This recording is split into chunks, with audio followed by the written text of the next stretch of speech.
Bonjour, aujourd'hui on va faire une terrine de volaille à l'estragon. Très simple. Pour ce faire, 125 g de blanc de poulet, 125 g de foie de poulet. On aura besoin également de 150 g de poitrine de porc fraîche, ainsi que de 200 g d'échine de porc. On aura besoin d'un zeste d'orange, donc une cuillère à soupe de zeste d'orange, de 20 g de beurre, d'une échalote, d'un œuf, également 2 cuillères à café de thym, donc c'est du thym sec, 20 g d'estragon frais que j'ai grossièrement ciselé, ainsi que 3 cuillères à soupe de Porto, blanc ou rouge, suivant ce que vous avez dans le bar, du sel et du poivre. Je vais commencer par hacher le poulet, ainsi que la poitrine de porc et l'échine. Donc c'est un hachage grossier.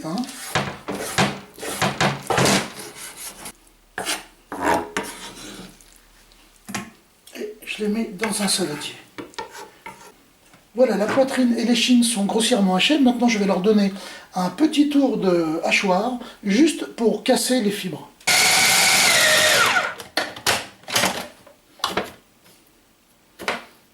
Voilà, très bien.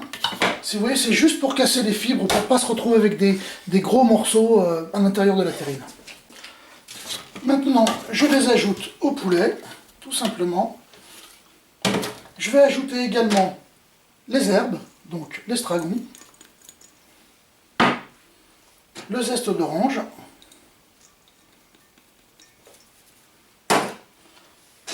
le thym, et on va ajouter pour finir le Porto.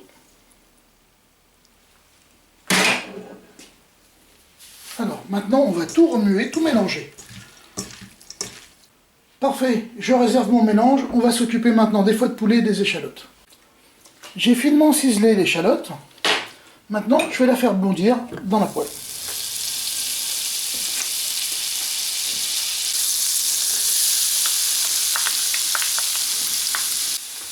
Je les ajoute à ma préparation.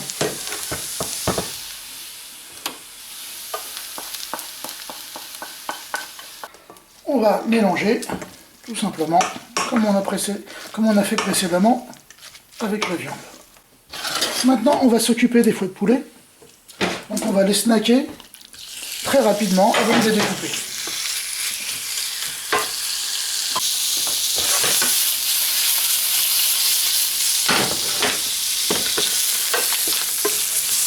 Voilà, c'est impec. Maintenant, on va les couper en petits morceaux et les ajouter à la préparation. On va juste les découper en morceaux. En petits cubes, voilà.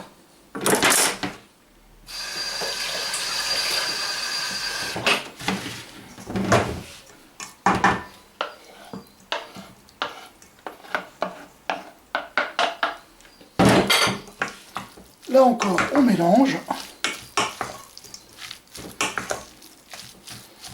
Toutes les saveurs, tous les arômes de nos viandes et de l'assaisonnement vont se mélanger. Donc maintenant ce que je vais faire, c'est que je vais le filmer au toucher, c'est-à-dire que mon film sera sur les aliments et non sur le bol. Voilà, filmer au toucher, c'est ça.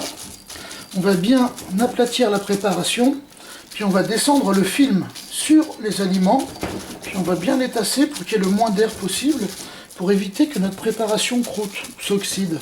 Voilà, et ben on est parti pour 12 heures au réfrigérateur. La terrine a passé 12 heures au réfrigérateur, donc on va défilmer. Hop, on va enlever le film plastique, on va remuer un peu.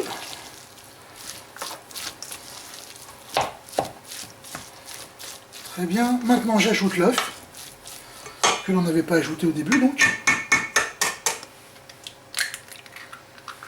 On va bien remuer.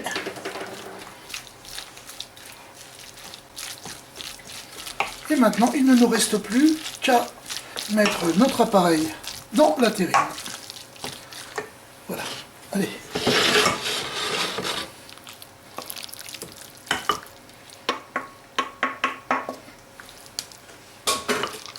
Alors, on va mettre notre terrine et il va s'agir de bien tasser pour qu'il n'y ait aucune bulle d'air en dessous,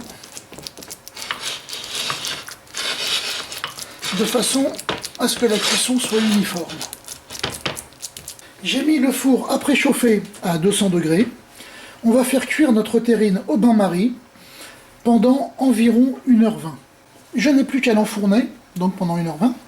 Si la terrine prend trop de couleur, hein, vous voyez, si elle croûte trop vite, elle devient brune trop vite, eh bien ce qu'on va faire, c'est qu'on va prendre un bout d'aluminium, tout simplement, et puis on va le poser par-dessus, de façon à ce que la cuisson se fasse sans que la coloration s'accentue.